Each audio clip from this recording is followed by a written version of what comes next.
nous allons découvrir une région magnifique et belle située au centre de la République du Congo-Brazzaville. La région présente une variété diversifiée d'événements historiques, de richesses naturelles, de cultures dynamiques et de potentiel économique. La belle région, qui est considérée comme un joyau de la couronne du Congo-Brazzaville, allie passé, présent et avenir dans une harmonie où l'histoire, la culture et le potentiel économique se conjuguent pour créer un tableau captivant. Son positionnement stratégique a joué un rôle significatif dans le développement du pays et a été le témoin de multiples évolutions au fil des siècles. Bonjour, chère exploratrice, bienvenue dans la région de la Bouanza.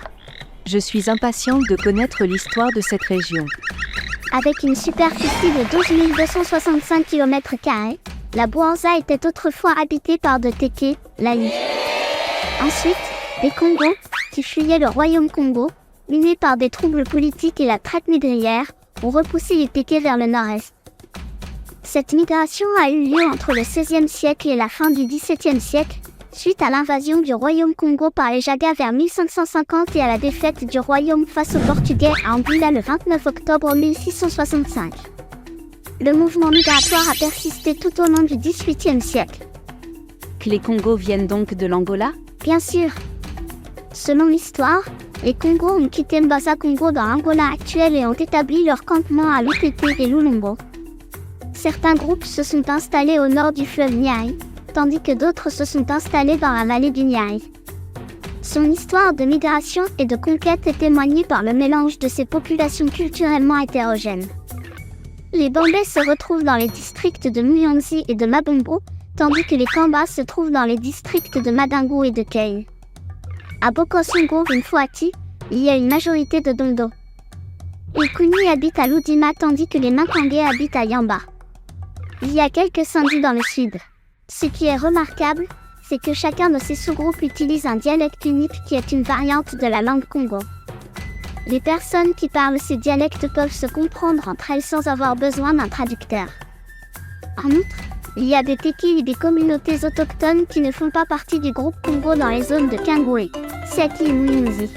Selon sa carte, c'est vraiment une grande région ? Effectivement, elle comprend 10 districts. Nous avons la commune de Madingo, de Bokosongo, de Kei, de Kingoué, de Loudima, de Mabombo, de Mfouati, de Muyonzi, de Tsiaki et de Yamba. Madingo est la ville principale du département. 2 maires ont été élus dans la région, un à Madingo et un autre à Nkayi. De plus, elle comprend des zones urbaines telles que Lutété, Loudima, Mbabombo, Muyonzi et Bouanza. Quelle est la fonction de cette banderole ? Vous êtes à l'Institut national de recherche agronomique de Loudima, connu autrefois sous le nom du Centre de recherche agricole. Le centre est logé dans une concession de 1500 hectares et abrite 7 laboratoires. Je vais vous les citer: la pédologie, la physiatrie, les céréales, les légumineuses, biotechnologie, tubercules et plantes à racines. En 1948, il y a eu la création d'une station fruitière à Loudima. Et cette station est la plus grande plantation de qualité à croissance rapide de notre beau pays, le Congo. Est-ce qu'il y a d'autres lieux de formation dans cette région ? Bien sûr. Des établissements de formation spécialisés sont également présents dans la région, tels que le centre d'instruction de l'UTT, qui entraîne des soldats au certificat interarmées, et le centre de mécanisation agricole situé à Bouanza. Quand les colons ont-ils exploré cette région ? La recherche remonte à l'année 1887. Le système du grand portage, mis en place à cette période, a été mis en place par les Lili. Des postes ont été établis, y compris celui de Loudima, créé par Joseph Cholet en 1895. En 1892, une paroisse catholique française est construite à Bouanza et en 1895, une autre à Loudima. En 1916, une communauté protestante suédoise s'établit à Ngouedi. Maman, je vois les chemins de fer dans ce département, est-ce normal ? 269 km de voies ferrées traversent le département. Après la Première Guerre mondiale, la France a construit cette voie pour arrêter les caravanes transportant des marchandises. La création du CXCO, le chemin de fer Congo-Océan, aura un impact significatif sur l'économie de la région en 1934. De vastes terres appartenant à des colons ou à des sociétés privées telles que la Société agricole et pastorale du Niari, La société industrielle et agricole du Niari et d'autres ont été créées après la Seconde Guerre mondiale. Entre l'année 1963 et 1969, la région a vu la création d'un grand nombre de sociétés d'État. Pourriez-vous nous citer quelques entreprises? La cimenterie domaniale de l'UTT, la Société nationale des mines de Mfwati et la Société congolaise de recherche et d'exploitation minière font partie des entreprises impliquées dans les secteurs des mines et de l'industrie.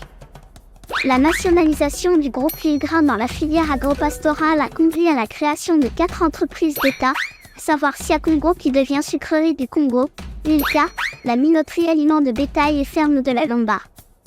Des ranchs de bovins sont créés à Madangou et une société agropastorale et de transformation de maïs est établie. En 1975, l'année de l'opérationnalisation de la centrale hydroélectrique de Mukukunu. En 1981, la Sondia reprend le nom de Cheko et la transforme en Sari. Un plan de relance de l'agriculture et de l'élevage, axé sur l'octroi de concessions à des privés, est mis en place en 1980. Où se trouve la société Sari? La société agricole et de raffinage industriel du sucre ainsi que Sari Congo est située à Mutela, à proximité de Nkayi, où l'on trouve ses champs de canne à sucre. Cette entreprise est une filiale du groupe français Somdia, qui possède également une autre filiale, le Grand Moulin du Phare à Pointe-Noire. Produit environ 70 000 tonnes de sucre par an, sous la marque Princesse Tati et vendu sur le marché national, soit exporté dans la sous-région. Bravo, l'agriculture, l'industrie et l'élevage sont bien développés dans cette région. C'est pour cette raison qu'elle assume pleinement sa double vocation agricole et industrielle. La Bouenza est une région agropastorale importante en raison de son climat, de la présence de nombreux cours d'eau, de sols calcaires abondants et de sa population dynamique. Ces pôles se trouvent dans la vallée du Niari, Bouenza, Kayi et Loudima, et dans les centres urbains de Bokosongo et Muyonzi. 2 méthodes agricoles sont présentes dans la région, une dite traditionnelle et une autre dite agro-industrielle. L'activité agropastorale, quant à elle, bénéficie d'importants atouts qui nécessitent une plus grande valorisation. En agriculture traditionnelle, les petits agriculteurs effectuent la production de produits vivrières. Ils combinent la polyculture avec un élevage plus petit. Le manioc, l'igname, la pomme de terre et la patate douce sont tous cultivés partout. Pour augmenter la production agricole, les zones agricoles protégées ont été créées à Kingoma et Mayomina. Le maraîchage et l'arboriculture fruitière se sont développés dans les centres urbains à partir de la station de l'Institut des fruits et agrumes coloniaux de Loudima. Une partie des plantations de la station fruitière a été acquise par la société ECO Oil Energy pour la fabrication de jus de fruits.